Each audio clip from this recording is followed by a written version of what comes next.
자, 아까 하던 거 뒤로 넘어가서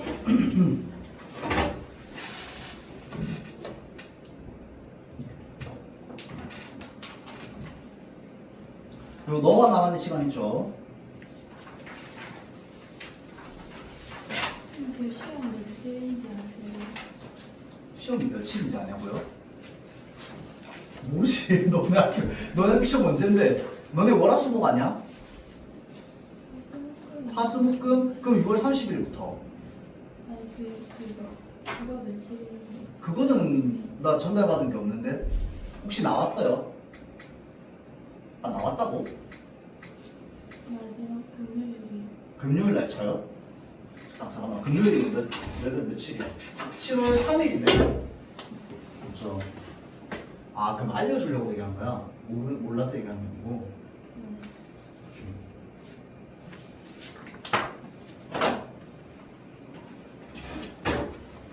금요일, 좀 그래도 시간 좀 있네. 다행이다. 지난번에 월요일에 다 몰려가지고 엄청 힘들었는데. 오케이, 알겠습니다. 근데 주제 탐구 독서는 시험이 언젠데? 요일이.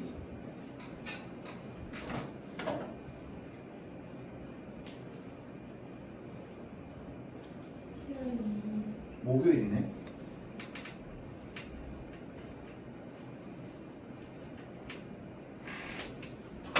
일단은 됐어요. 자, 봅시다. 너와 나만의 시간 요것도요, 여러분들.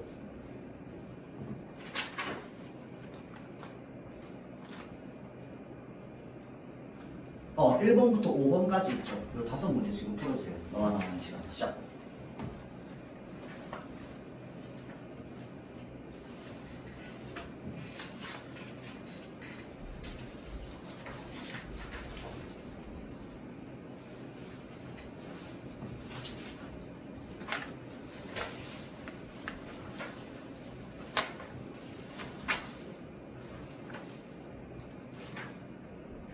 아니요, 여러분들 3번까지만 풀어주세요. 3번까지만.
자, 앞에 보세요. 거기까지. 자, 밑글의 서술상의 특징인데 잘 보세요, 여러분들. 여기서 밑글은요, 여기서부터 여기까지 얘기하는 거거든. 그렇죠? 자, 그래서 여기서부터 여기까지 볼 때요, 여러분들 4번 선지 보세요. 인물 간의 직접적인 대관을 중심으로 서사를 전개하여 갈등의 양상을 선명하게 제시하고 있다고 얘기하는데, 직접적인 테마가 나오지 않는 부분입니다. 알겠죠? 자, 그래서 지금 이 서술자의 상황 설명만 지금 나오고 있는 상황이야. 자, 다음 2번 선지 보세요. 자, 윗글의 내용과 일치하지 않는 것을 물어보고 있죠.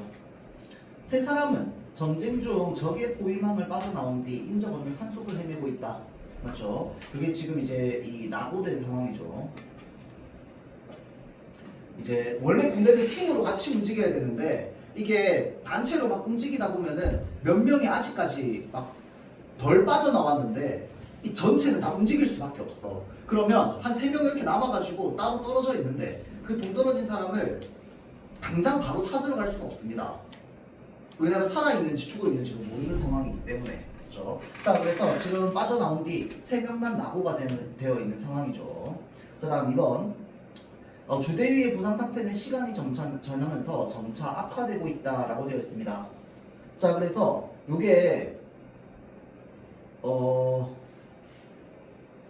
여기 있죠.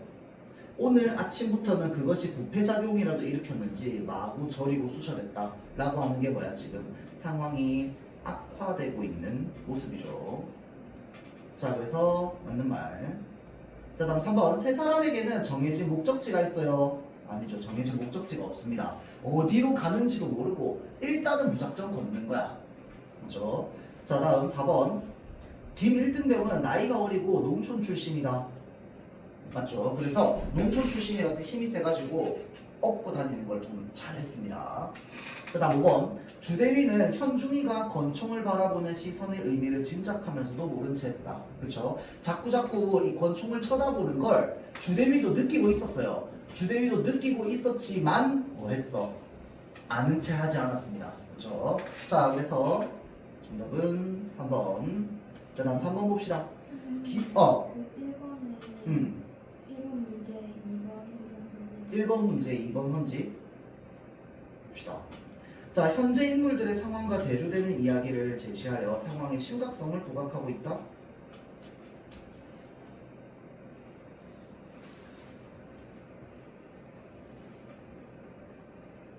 대조되는 이야기.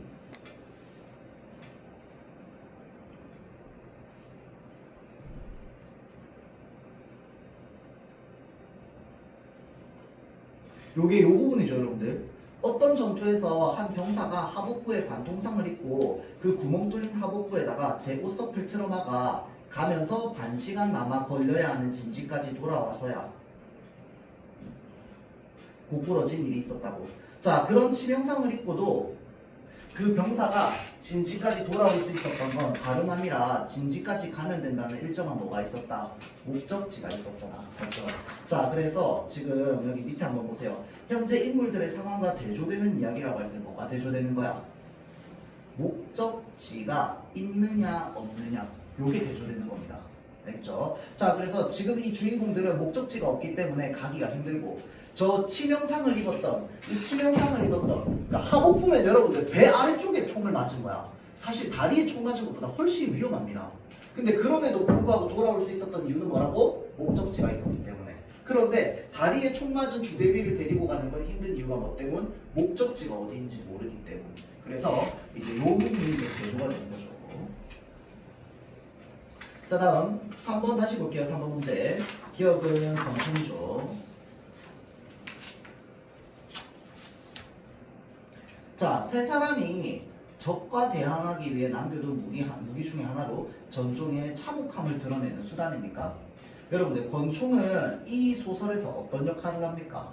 일단 첫 번째, 현중이가 주대위에게 자살을 은근히 압박하는 소재로 사용이 됩니다. 그리고 소설의 마지막 부분에서는 뭘로 사용됩니까?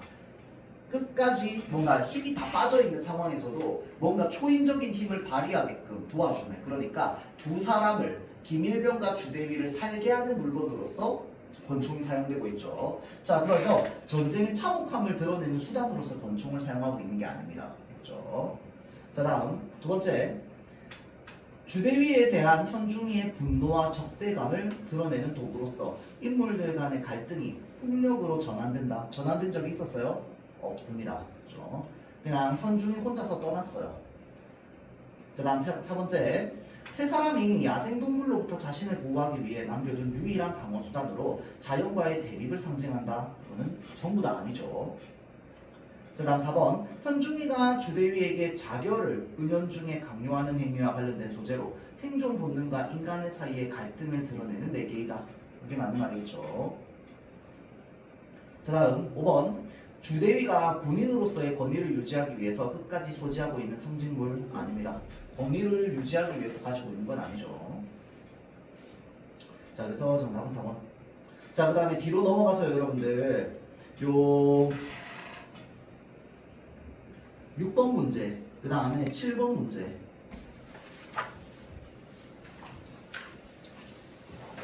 9번 문제, 6, 7, 9 이렇게 3개 풀어주세요. 6, 7, 9.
수련 다 풀었어? 두 사람 저기 저거 이번에 모고 친구 혹시 학원에 결과 보냈어요? 왜? 어? 안 되겠어. 에이 안 매겼다고? 궁금하지도 않아? 매겼어요? 저거 나중에 저기 원장쌤 그 카톡 오잖아 같이 거기에 모의고사 이번에 6월 모의고사 점수 몇 점인지 좀 알려주세요. 알겠지? 오늘 결과 소식 들은 사람이 아무도 없네. 가만히 보니까 수진 너 보냈어? 세연 안 보냈지? 이거는 쓰는 거 아니야? 그냥 중? 난이도 중? 아마 1급시 89점이었나 그랬을 거야 2학년이. 난 정확하게 기억은 안 나는데 2학년 거만 안 봤어 아직. 다른 학년 거 봤는데.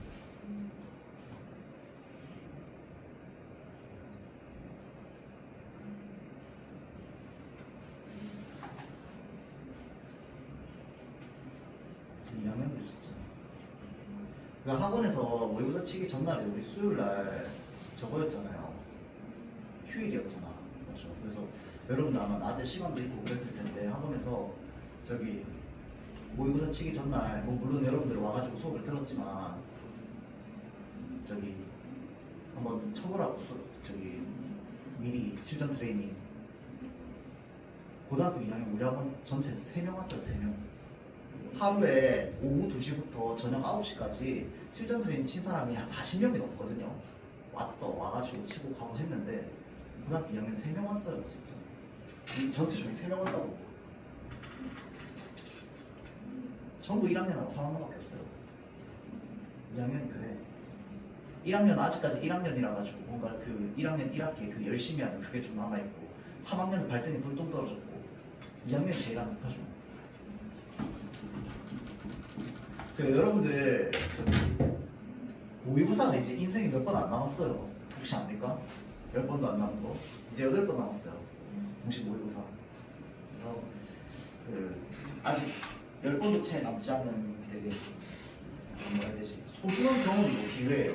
그렇게 사람들 다 많이 모인 데서 시간 정해놓고 그렇게 좀 엄숙한 분위기에서 치는 게 잘 없거든요.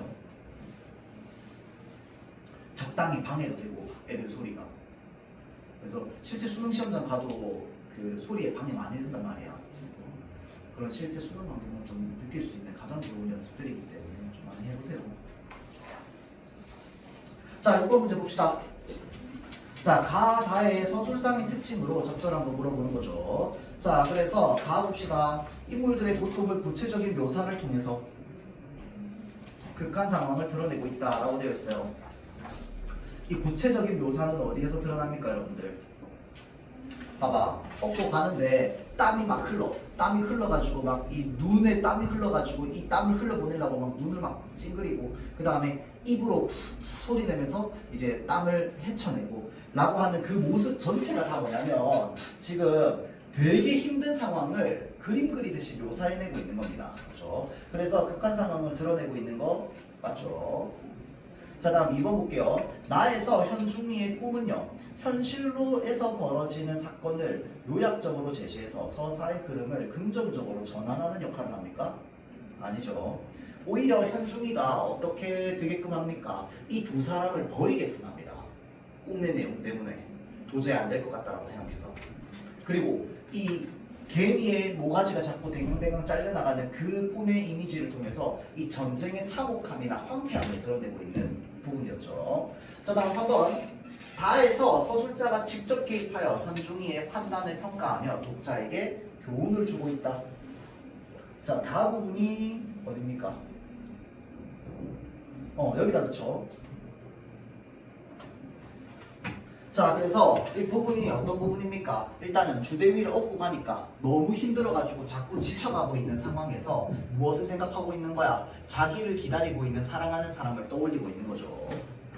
자, 그래서 지금 다에서 서술자가 직접 개입하는 부분이 나오는가? 나오지 않습니다. 자, 독자에게 교훈을 전달하는 장면도 아니죠. 자, 다음 가, 다 전체에 걸쳐서 1인칭 관찰자 시점으로 서술되어 이 소설 여러분들 무슨 시점입니까? 소연아 무슨 시점이야? 전지적 시점이죠. 전지적 시점.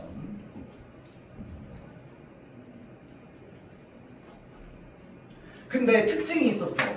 어떤 특징이 있었는데 이 소설 본문 보면은 한 세 부분 정도로 나눠가지고 주대위의 내면, 현중이의 내면, 김일병의 내면 이렇게 해가지고 좀 뭔가 순차적으로 나옵니다. 그래서 주대위 얘기 나올 때는 주대위의 내면에 집중해가지고 주대위가 현중이의 이 권총에 쳐다보는 그 행위의 의미를 알고 그 다음에 주대위는 어떻게든 살아남으려고 하는 그런 내면 이런 것들이 주로 서술되고 그 다음 부분에는 주로 뭐가 서술됩니까? 현중이의 꿈 내용이 주로 서술되잖아. 그건 현중이 중심이지. 그러고 나면 그 뒷부분은 우리 이제 생략이 좀 돼 있지만 김일병이 힘들어서 지쳐가지고 도저히 못 가겠다라고 하는 그 내면이 좀 나오거든요. 그 부분이 이제 중간에 나오다가 생략이 좀 돼 있는데 하여튼 그렇게 좀 순차적으로 나옵니다. 인물에 대한 이야기가.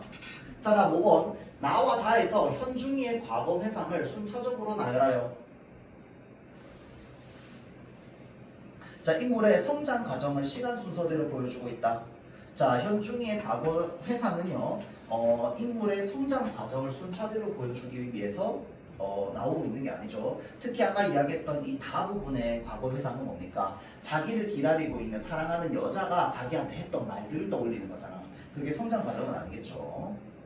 그래서 정답은 1번. 자, 다음 7번 볼게요. 자, 현중이의 꿈장면에 대한 이해입니다. 꿈장면.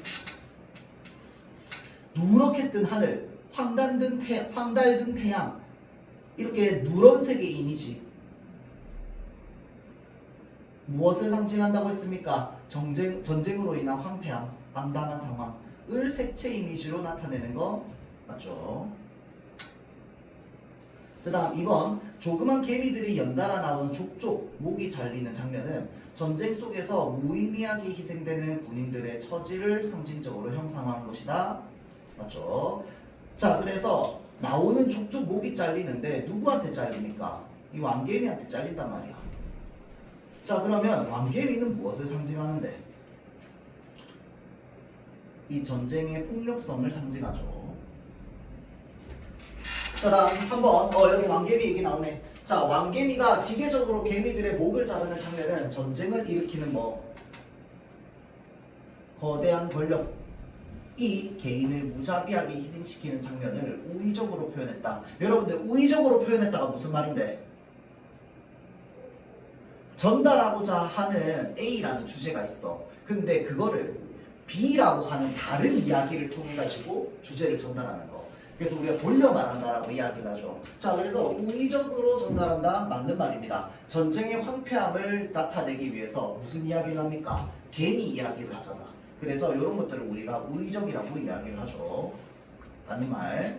자, 다음 4번. 개미의 시체가 누렇게 뜬 흙으로 변하는 것은 전쟁으로 인한 죽음이 무의미함을 암시하며, 자, 전쟁의 허망함을 드러낸다. 맞나요? 맞죠? 개미들의 시체가 흙으로 변하는 게 뭐야? 그러니까 그렇게 사람들이 많이 죽었는데 이 죽은 사람들이 그냥 한낱 뭐가 돼버리는 거야? 그냥 흙이 돼버리는 거야. 전쟁은 도대체 무엇을 위해 하냐고. 그래서 이 전쟁과 죽음이라고 하는 것이 가져다주는 이 무의미함을 암시한다. 맞는 말이죠. 자, 다음 5번. 현중이가 개미 구멍을 지키면서 개미들을 구하려고 적극적으로 행동하는 모습은 동료를 보호하려는 그의 강한 책임감? 아니죠. 자, 그래서 이제 개미들이 구멍으로 하나씩 나간단 말이야. 근데 현중이는 꿈에서 구멍으로 나가 안 나가? 안 나가. 그 안 나가는 게 무엇을 상징하는데?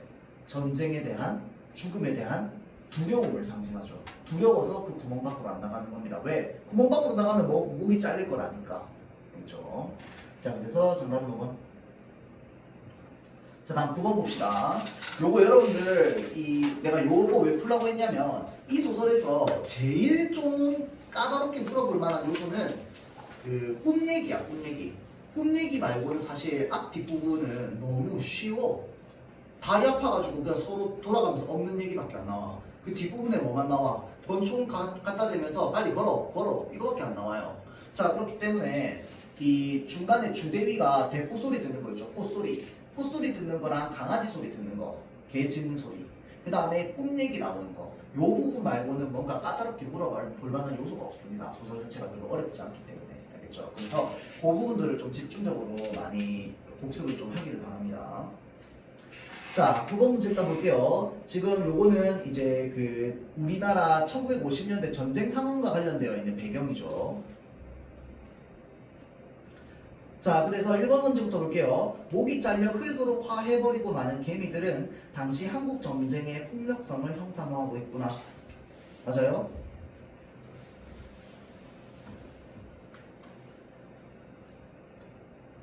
맞죠? 자, 그래서 목이 잘려서 흙으로 변해버리는 거, 전쟁의 폭력성을 나타냅니다.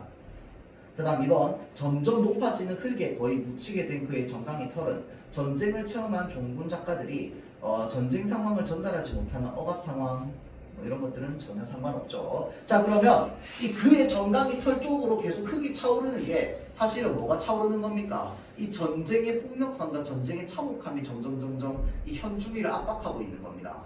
그래서 이 흙이 사실은 꿈속에서는 뭐야? 개미들의 시체야.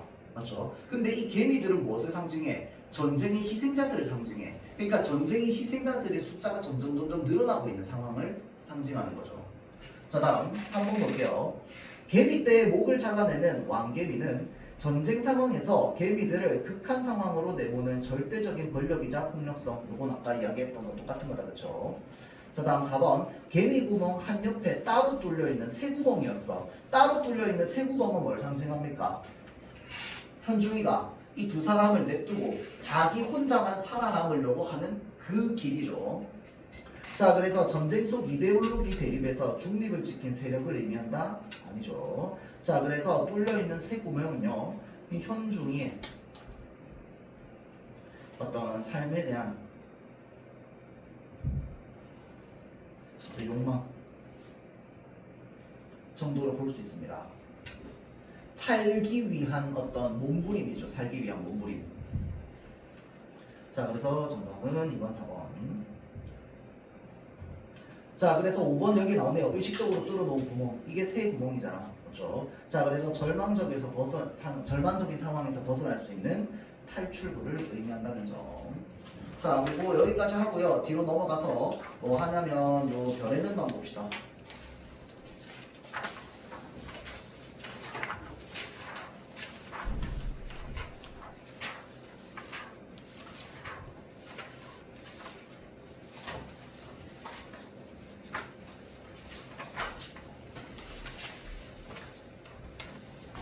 자, 요거 1, 2, 3, 4, 5번 풀어주세요.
자, 앞에 보세요. 거기까지.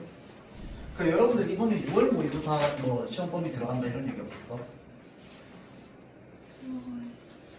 들었어? 들어가는 거 뭐가 들어가는지 몰라요. 아, 들어는 가는데 뭐가 들어가는지는 몰라.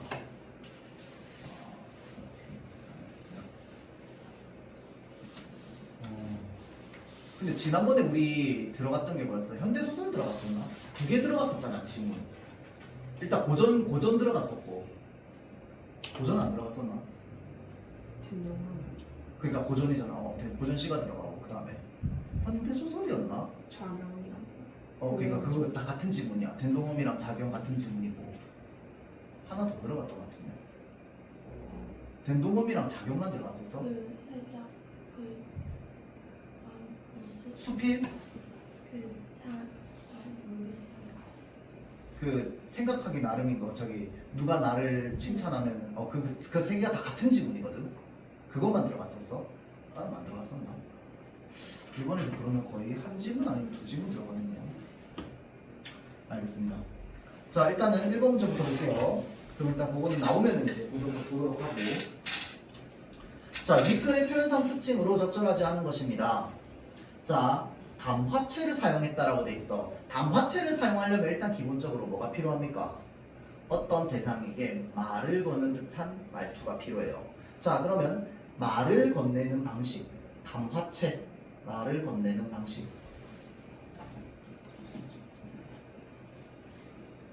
드러납니까? 안 드러납니까? 안 드러나요?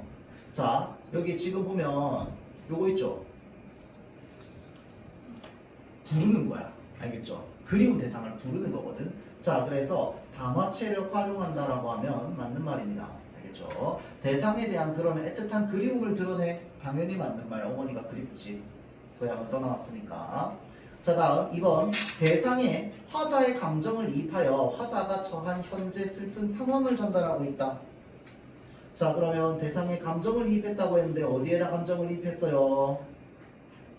풀벌레였나? 벌레였나? 그냥 벌레구나. 딴에 반을 세워 우는 벌레는 자신의 이름을 부끄러운 이름을 슬퍼하는 까닭입니다. 라고 하는 부분에서 감정이입이 드러나죠. 자, 다음 특징. 그리운 것들을 나열하는 부분이 운문적인 부분이 있고 산문적인 부분이 있다고 했습니다. 알겠죠? 자, 그래서 산문 형태의 연을 삽입하여서 시상의 흐름에 따른 호흡의 변화를 줍니다. 호흡의 변화를 어떻게 주는데? 호흡을 빠르게 하는 거야? 느리게 하는 거야? 산문적인 형태는 수진아 빠르게 하는 거야? 느리게 하는 거야? 빠르게 하는 거죠. 그래서 조금 더 긴장감을 올려주는 겁니다. 감정을 고조시켜 줍니다. 호흡을 빠르게. 그래서 3번 선지 맞는 말. 자, 다음 4번. 계절적 배경을 드러내요. 계절 언제인데요, 여러분들? 가을이죠, 가을. 자, 다음 5번. 단어적인 표현은 드러나지 않습니다. 부정적인 현실 상황을 비판하는 화자의 의지를 강조하고 있다는 뭐 할 수 있어요. 자, 그래서 부정적인 현실 상황은 언제인데? 요때를 말하죠. 겨울. 그런데 자랑처럼 풀이 무성할 계획다라는 부분에서 희망적 시각 또는 이제 부끄럽지 않을 것이다. 나는 부끄럽지 않을 거다. 라고 하는 의지 이런 것들은 드러난다고 볼 수 있지만 그게 이제 현실 극복 의지죠. 현실 극복 의지. 화자의 의지 중에서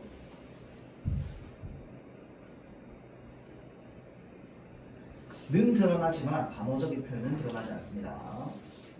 자, 다음 2번 넘어가서요. 기억.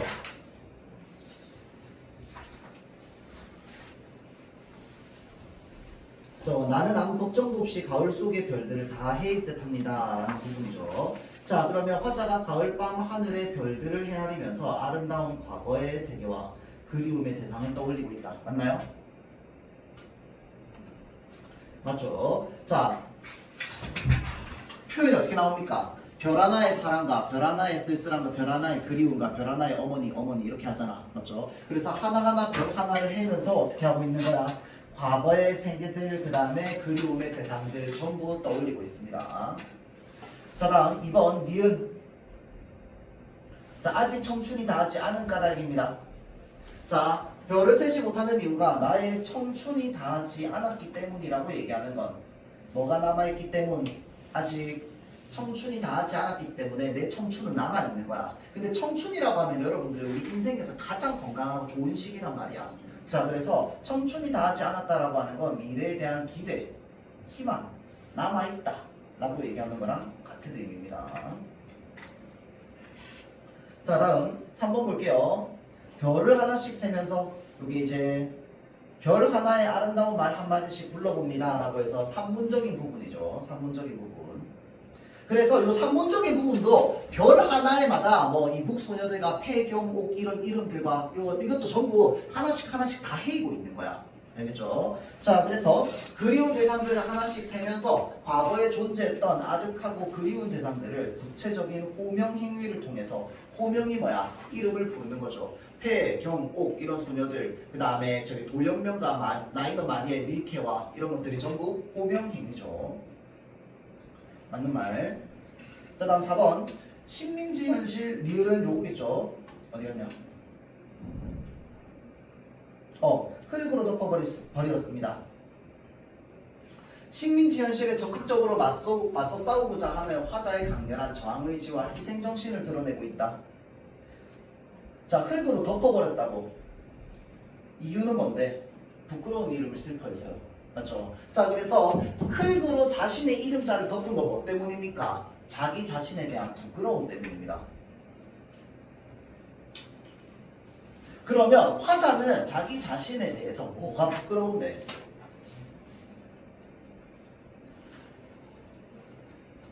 자 지금 현실에 대해서 소극적으로 대항하고 있다라는 것을 부끄러워하고 있는 겁니다. 그렇죠?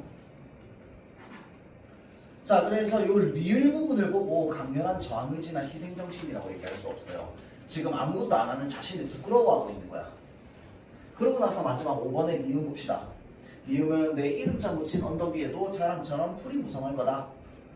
부정적인 현실이 이제 끝나고 미래가 도래할 것이다. 뭐가? 희망찬 미래가 도래할 것이다. 그래서 이제 자랑처럼 풀이 자라날 거야. 생명력의 회복이잖아.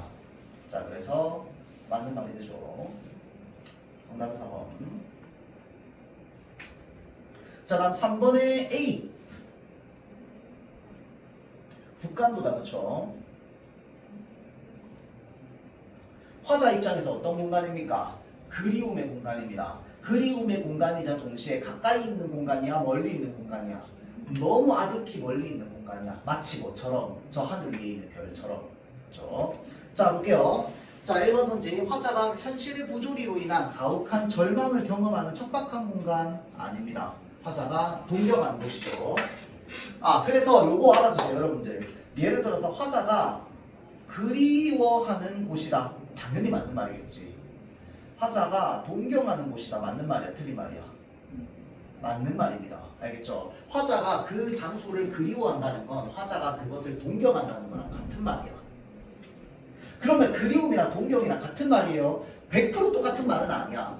근데 그리운 대상을 우리가 동경한다라고 하면 거의 대부분 맞는 말이 됩니다. 알겠죠? 자 다음 2번. 화자가 긍정적인 미래를 맞이하기 위해서 외부와의 단절을 택하고 자아 성찰을 하는 공간이다. 아니죠.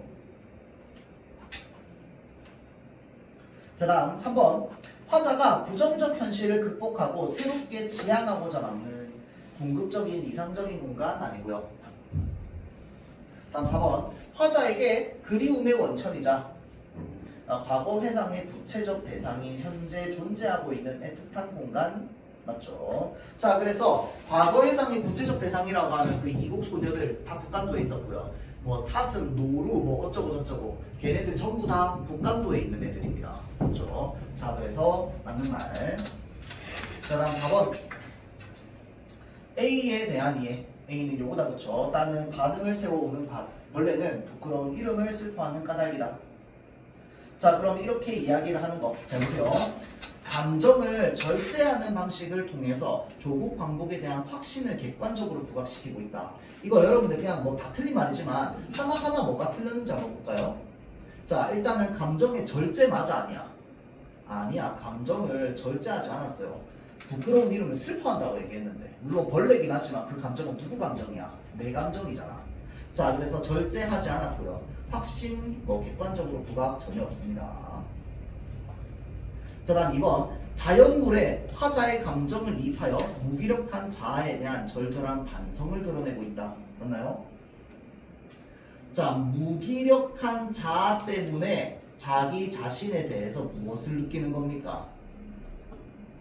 부끄러움을 느끼는 겁니다. 그리고 부끄러워서 이름자를 지워버리고 슬퍼하는 거야.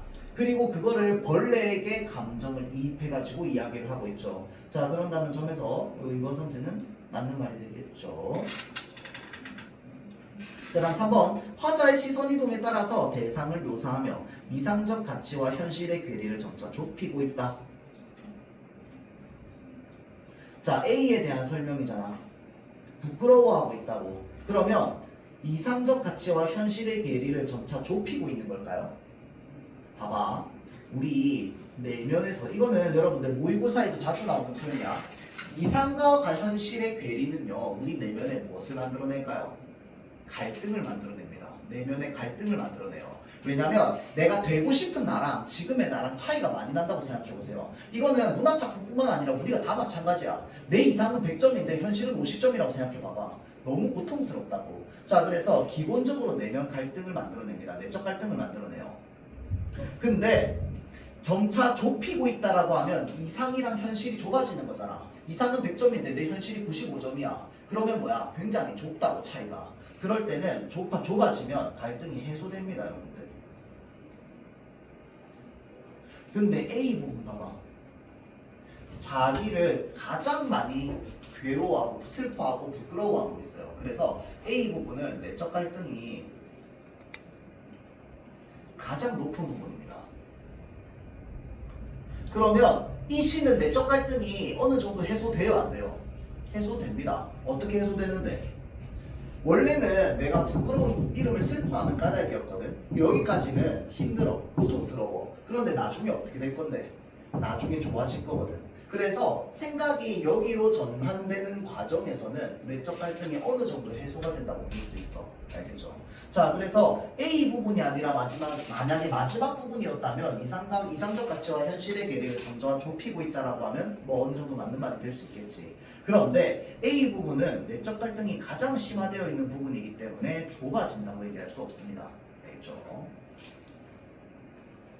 물론 시선 이동에 따른 묘사도 나오지 않습니다. 시선의 이동은 나와. 고개를 밑으로 내렸으니까. 근데 그게 묘사는 아니야. 자, 다음 4번.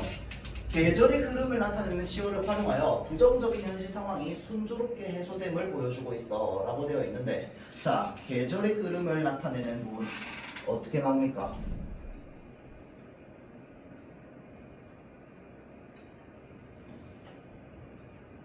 아, 이거 A 부분이구나. 미안합니다. A 부분에는 계절의 흐름이 전혀 나오지 않죠. 맞죠? 자, 그리고 A 부분 말고 다른 부분에서는 어떻게? 가을, 그 다음에 겨울, 그리고 나중에 무덤 위에 파란 잔디가 피어난다라고 얘기하는 건 나중에는 이제 봄이 오는 거잖아. 맞죠? 그래서 가을, 겨울, 봄의 순서로, 흐름으로 이야기를 하고 있습니다. 근데 그게 A 부분에 나오지는 않죠.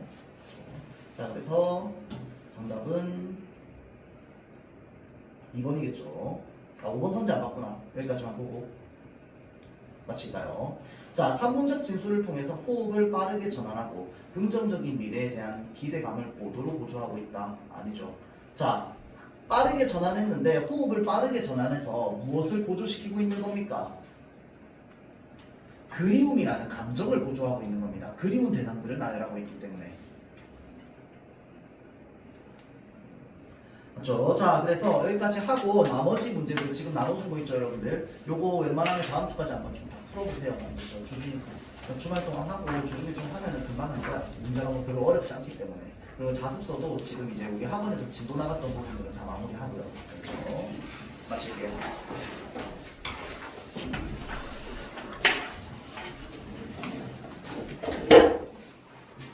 자